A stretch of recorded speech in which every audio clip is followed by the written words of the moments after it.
Brian, the gavel has dropped. Ladies and gentlemen, here at WineBid, we are finally hammered. Yes, that's right. We've ended an auction. We actually have not done Finally Hammered in 2 weeks, but Paul and I are back at it. My name is Jeff McGurn. I work here on WineBid's marketing team. And with me, as always, is our illustrious Paul Walker, our wine auction expert and wine expert in general, although he hates it when I say that. So I like to say it over and over and over again. Every single time. Here on WineBid's Finally Hammered, we of course talk about all things wine value and lack of wine value. We try and run the gamut, find interesting stuff. And we're going to be changing up the format a little bit today. We're going to be just trying to do like a few 30-minute episodes each week rather than one really long episode. Today, we're going to start off, we're going to go through our wine auction recap. Paul, I want to recap actually the last 2 weeks since we took last week off. There was a lot of really interesting stuff. We had a ton of action at auction. So I'm going to jump right into it. We actually had, and I have yet, I'm sure you've seen this. I have not seen this before. We had a ton of stuff that just had a lot of bids. The most bids came in on a lot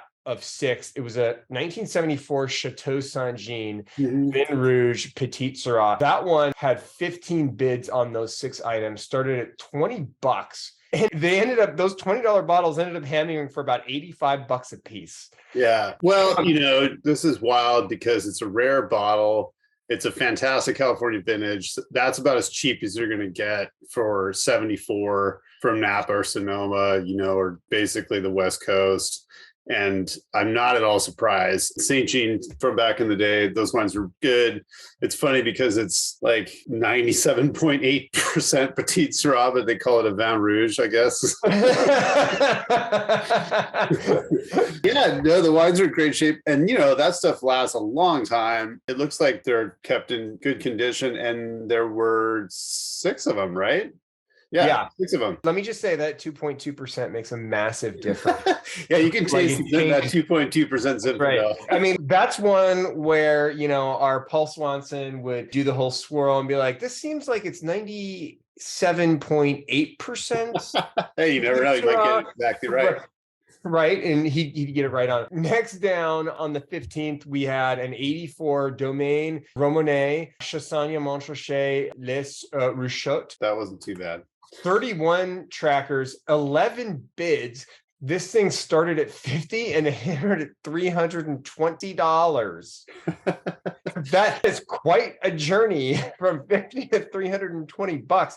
What has happened here, Paul? Yeah, well, Romanee is a big deal. And, I think the wines, the older wines especially, that are aging well, examples that are showing well from, Rochot's a big deal. That was like a serious wine. And there are producers now who are making Chassagne and Rochot that I think, are kind of going for that level of quality. But Romanee from, back from those earlier vintages is extremely sought after. And I think it was pretty underpriced.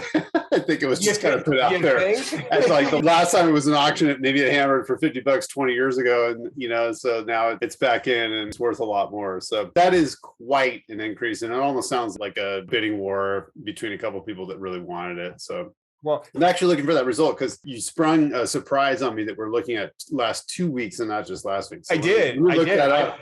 I completely surprised Paul did. We had a 2019 00 Wines VGW Chardonnay. We had 7 of these. These ones were interesting. They started at $55 and they ended up hammering at $80 a piece. This is not a producer that I'm particularly familiar with. I thought I want to say one of the first, maybe second podcasts, we actually talked about those 00 wines. We did. I had never seen them before. I don't think we'd ever sold them before. And they came in and I was like, oh, this is cool. And they definitely have a following. They got big scores.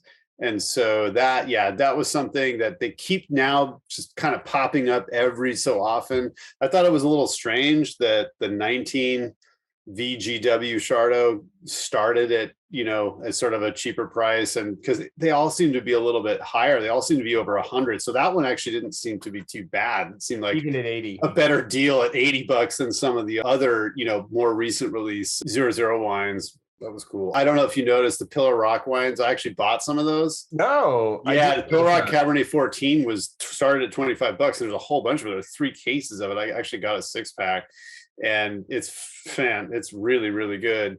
And this winery doesn't exist anymore. The original owner and founder of Screaming Eagle Winery actually bought this property, I don't know, 10 or something years ago. I think she sells the fruit to some other winery now, but the Pillar Rock wines were, I mean, they weren't cheap when they were released. I think the 14 was in the 50 to 70 range. And, you know, $25, $26 for that stuff. It's great. I had a bottle of it. It's excellent. It's really good. Yeah. And how come you didn't tell me about it? Well, I see. This is the thing. If I tell you, you're going to go on there and buy a bunch of it. So I just kept it quiet and didn't say anything. So now I'm telling you now.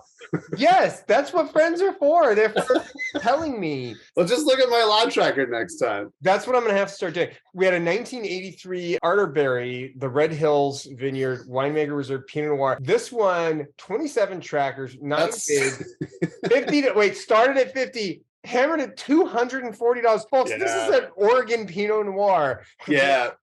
Arterberry, and I believe, and again, this is something where the experts are going to have to weigh in, but I'm pretty sure Arterberry became Arterberry Maresh in later years. And I've never seen anything this old from this winery, much less, you know, anything from even the 90s. So I think this is just purely extremely rare stuff. And that was cool to see.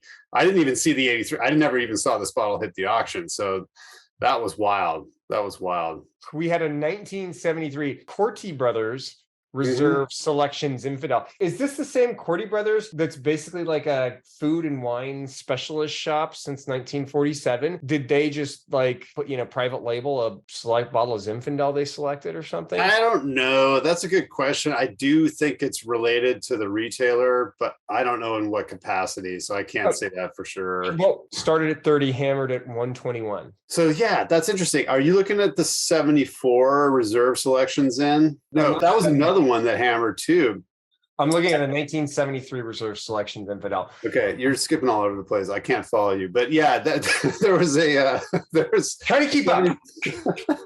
A 74 Zin also that had similar activity. Well, let's see. Interestingly, because it didn't have as many bids, but it did jump significantly. It went from 45 to 110. It was a 74 Corti Brothers Reserve Selections in. So I didn't even see that other wine. So that's wild. While we're talking about supermarket wines, one that I bid on and I'm outbid, and when I find who outbid me, I'm going to like be very upset with them. They better share it with me. There was a 1965 Trader Joe's Quinta Madera Port, which I looked at that and I was like, what are the chances? Well, it is not a coincidence. Trader Joe's, as I understand it, used to actually do wine importing right when they were founded. And I believe they were founded in 67, started off as a wine importer. So this is, you know, historical Trader Joe's stuff, potentially even from the year they got started. And this could have been one of the first things that they had put together. You know, what's weird is that wine, there were 3 bottles, right? It looks like 2 of them hammered at 64, 1 at 65. Interestingly, we had the same wine almost exactly, 4 years ago. And I had never seen either example ever come through. So that's another super rarity too. That's why I wanted it. This is just cool to have a bottle of like Trader Joe's port. It literally, like I was like, this can't possibly be, you know, the supermarket. And literally you look at the logo, it's like the same, pretty much the same logo as Trader Joe's. It's true. Yeah. It's like the font of the capitals is the same. Yeah, at the top of the bottle. I'm looking at it right now. And then it's from California, right? It looks like it says Trader Joe's Winery by Chateau Diana in Healdsburg. So it's Sonoma, you know, fake port. That's interesting. And actually, cloudy. It also says cloudy in quotes. I don't know if you saw that. I think we might have some left. I am 100% bidding on this. I would like you should grab it. I would like to win a bottle of this port. You know, moving right along, we had a 2012. First of all, well, let me just say, take a step back and say, love what he did with ghosts and busting them. But as far as I can tell, his Riesling must be amazing. 2012 Egon Mueller, Schafsberg, Burger, Riesling, Cabinet, Alte, Reben, auction number 4. This one, we had one of them started at 95, got 9 bids, went up to $410. But talk about someone who goes from ghost busting to winemaking. That is a journey. Well, that's Miller, right? Egon Miller's are serious wines. There was actually some 88. You were talking about more recent vintage, right? This is a 2012. 2012. Okay. Yeah. Because super old. there was some 88 Schwarzhofburger Riesling Spätlese in as well that got a couple bids. It wasn't too crazy. I think 2 bottles got bid up multiple times, but to like 265 or something like that. But I was kind of surprised it actually didn't go more, because 88 is pretty darn rare. So that's interesting for sought after Riesling. It's a lot of bidding. That's a lot of bidding. That's a lot of bid. Well, let's continue talking about Riesling. 1999, Freiherr, Langwert, von Simmern, Eltville. Oh, von Simmern, cool. Yeah, Eltville, Erbacher. I'm not even going to say the whole name. You're good at pronouncing German, though. You should pronounce all of it, because you're much better than I am. Macherbrunn, Freiherr, Langwert, von Simmern, Eltville, Erbacher, Macherbrunn, Riesling Spätlese number 22. This Very one, good. 25 trackers, 9 bids. Went from 25 to 51. We had 3 of them. I thought this was cool because we had a lot of Riesling that was getting action over the last 2 weeks in auction, which we don't, I mean, we get a good amount of Riesling coming in, but it's not like, it's not like US wines or French wines where we're getting hundreds and even thousands of new bottles coming in. Riesling is, 20, 30, 40 bottles, but we had a lot that was really going for money. And I'll bet that Spätlese is outstanding right now. But yeah, I'm sure it's really good. I'm sure it's really, really good. It's funny because I think just, a few years later, like the great vintages of 02, 01, 02, and some 03s probably wouldn't go for as much as, 50. I could be wrong, but I have seen this producer and Spätleses from this producer all sort of hover around that 25 to 30 range. So, 99s looks like getting some action here. And I think you might have mentioned the von Schuberts also. There were a lot of Rieslings. You're right. A lot of Rieslings in last week with multiple bids, which is not typical, especially in low bottle quantities, right? Yes. There's always, you might find like a 6-pack or a 12-pack and there's a handful of bids within the case. But no, that's true. The 07 Billy Schaefer, that's Auslese 35, hammered at 100. The Heyman Lowenstein, 37 bottles sold. There's a lot of that stuff. Yes. That's an example, right, where there's a whole bunch of it in auction and everybody buys it at the reserve. That's a steal. But then right next to that, you see, the von Schubert, Auslese 3 sold for looks like about $40 a piece, which is still a great deal. But even the Freiherr Langwert, I mean, you're talking about a 24-year-old Spätlese for $50. Right. In my mind, that someone else sat on that wine for 24 years. Right. It is singing right now. And you're right. You're right. That's a killer find. Should we move on to last week? Was there something else you wanted to bring up? Well, there were a couple things from 2 weeks ago. There was a 95 Veuve Clicquot Le Grand Dame, which I was really cool. That had 9 bids, went from 155 to 220. Wow. And that's a lot.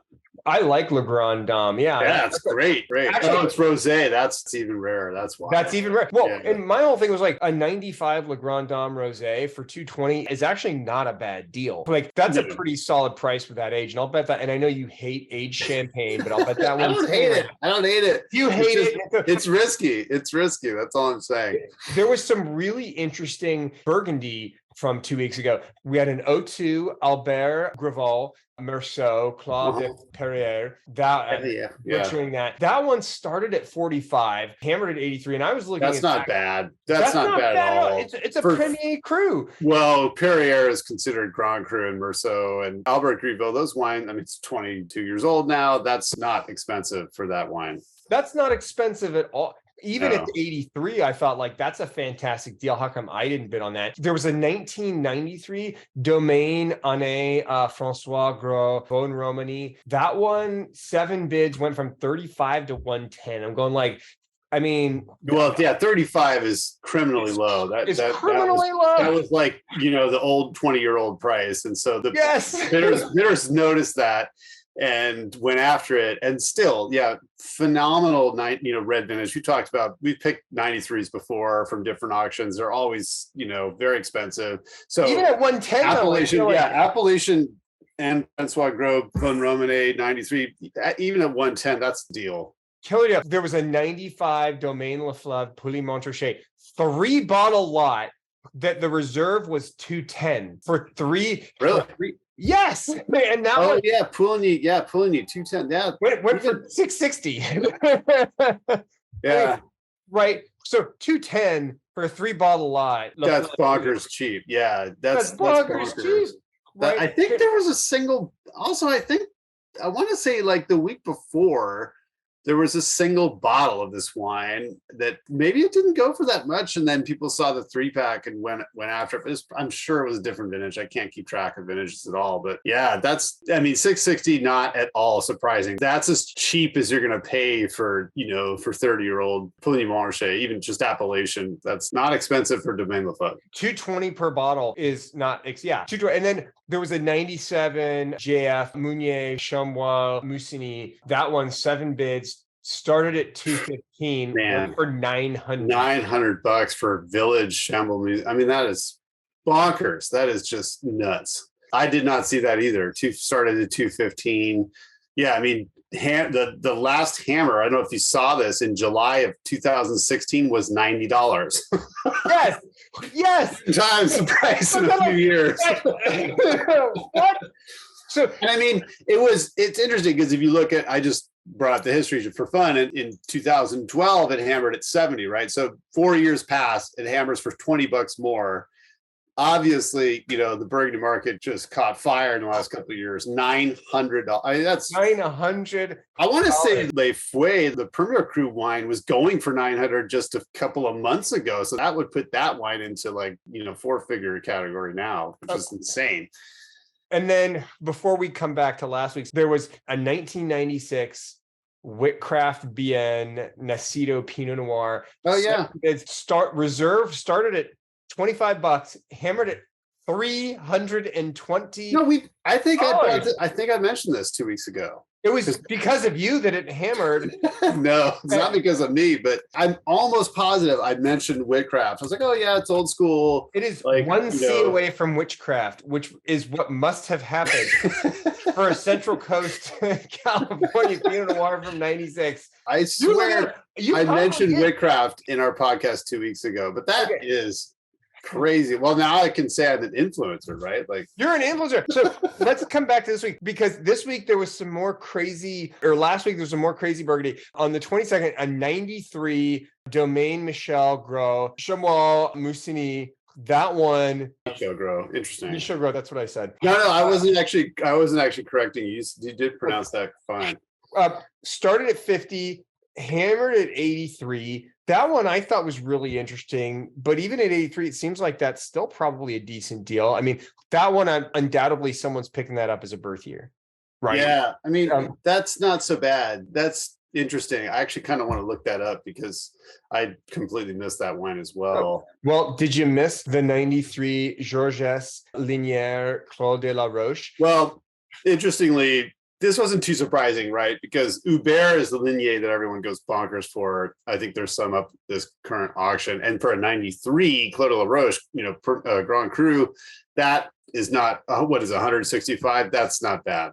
Well, I was looking at that going well, wait, there was a Grand Cru 93 Clos de la Roche that was starting at $80, right? Yeah. That also doesn't really make sense. I did one of those cartoon things where my eyes came out of the sockets and did this. Just crazy. A Grand Cru. As you can see, right, this didn't go to $900. That tells you the difference between Georges Lignier and say, Hubert, or let's say JF, Freddie Meunier. It's the same thing where it's sort of a second or third tier producer that has a following in the vintage, obviously has a great following, but that's not a stratospheric price at all for Clos de la Roche. I mean, I wonder how good this wine is. Same thing with the Michel Gros Chamois Musigny, right? It's 93s. I mean, again, it's just appellation Chamois Musigny, but that's probably an interesting experiment. It'd be great to do a blind tasting of the 93s because, these are rare examples. We're probably not going to see them again anytime soon. I say that all the time, but it's true. These are not wines that come up very often. For $300 or $400, you could have done it last week. Right. It would have cost you nothing. Not nothing, but for Burgundy, right? Nothing for those bottles. What else were you looking at last week? What did I miss, Paul? So I think, it's funny because I was kind of skipping around between last week. A really good friend of mine mentioned that St. Jean Vin Rouge, not Petit Syrah, but because I have a specific vintage that's important to me and a birthday coming up. But anyway, I didn't. That was your 21st birthday. 74. I didn't take advantage of finding that wine. I was more actually interested in a couple things from 2 weeks ago, but there were some big shot hammers from last week that I did want to mention. There was some pretty serious Burgundy that had been in auction for a while and hammered. There were a couple bottles of Henri Jaillet, Nuit Mergère, and I think they got a couple bids. So they were in the auction for quite a while and rolled over and then got bid back up. One of them hammered at 4,100, the other at 39. I think the one in 4,100 was in slightly better shape. There was 64 Petrus Magnum that we mentioned, I think, a few weeks ago. Yep. That dropped a little bit, hammered at 45. Also, 2011 Petrus as well. They hammered at, 2650, I believe. Then some 05 Costa Rica Corton Charlemagne at 6,200. Was just going to mention those. And then 2 bottles of Domaine Romanee-Conti at 204 and 11. Yeah. 11 at 18.5, which that sounds in line, for that wine and that vintage. Did I just accidentally stumble upon my birthday present? No, because you weren't born in 2011. You don't know me. You don't know my situation. A lot of really interesting stuff at the high end. A lot of stuff coming in with a lot of bids. Before we wrap up, a few more bottles of our favorite Sauvignon Blanc from Napa. Screaming Eagle for 30,000. All three bottles hammered at $3,020. That wine is clearly kind of vague to me, though, as to what determines whether or not it goes for 3 or 4 or 5. It doesn't seem to matter, but I think 2 weeks ago, a more current release went for 4,000. I don't know. Does it have to do with the age? I have no idea, but anyway. Screaming Eagle Sauvignon Blanc, I think, is going to end up being a running joke on this podcast. I mean, got to be the most expensive Sauvignon Blanc. That Sauvignon Blanc better taste amazing and wash my car, right? Like for $3,020. Well, if you're interested in creating a segue to the current auction, I don't know if you are ready for that. Well, we're going to do a separate podcast for the current auction. Okay. All right. Because I was just about to bring up something, but you'll have to listen to the next episode to learn about it. You're going to have to tune into the next episode. So, folks, we're doing shorter episodes now, but we're going to try and do multiples in a week. This has been our wine auction recap for the weeks of January 15th, where the auction ended January 15th and January 22nd. Everyone, my name is Jeff McGurn. This is Paul Walker. We'll catch you again in our next half hour. We're actually going to go over some of the stuff that's coming into auction that we're seeing happen this week. Yep. Happy bidding. Cheers. Cheers.